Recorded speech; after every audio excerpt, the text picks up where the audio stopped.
Well, hello. Isn't this a surprise? What a strange business. A third of the world in lockdown. And I hope you're okay. I don't know. I've been in broadcasting for more than 50 years, but I have never come across anything like this.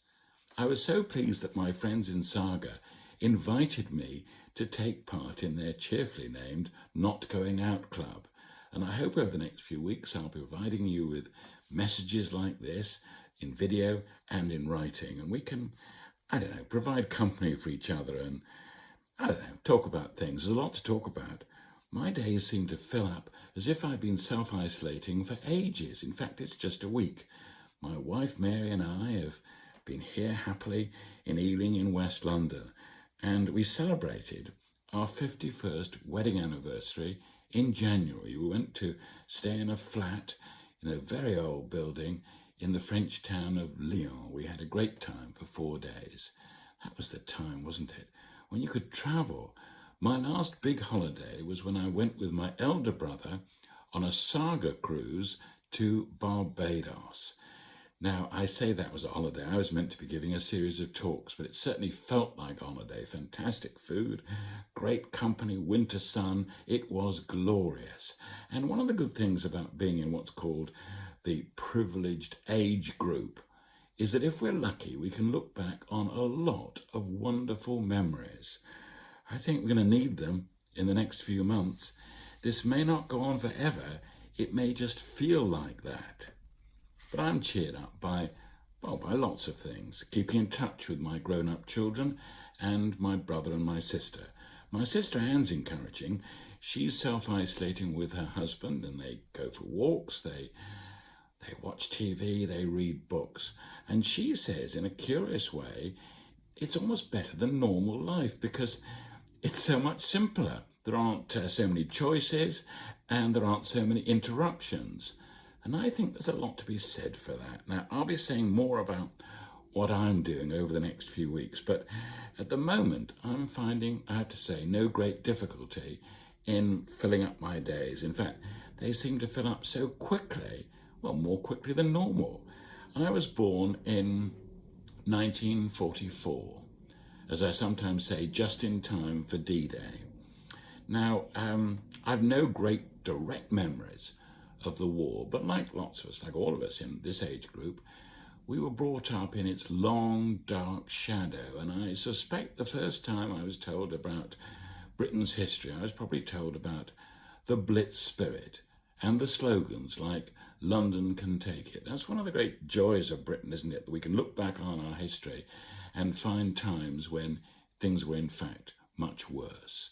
Now is not the Second World War, but it has curious echoes of that time, isn't it? We were watching a film recently on the television, The Cruel Sea, which was made in 1953 in our local Ealing Film Studios. And it's one of the best war films, best British war films. And it's helped by the fact that apart from one short sequence, we only see the enemy, we never see the enemy apart from this one sequence. The German U-boats are the hidden killers, and Mary and I did not need sub-detecting equipment to hear those echoes from the film of our own dreaded COVID-19.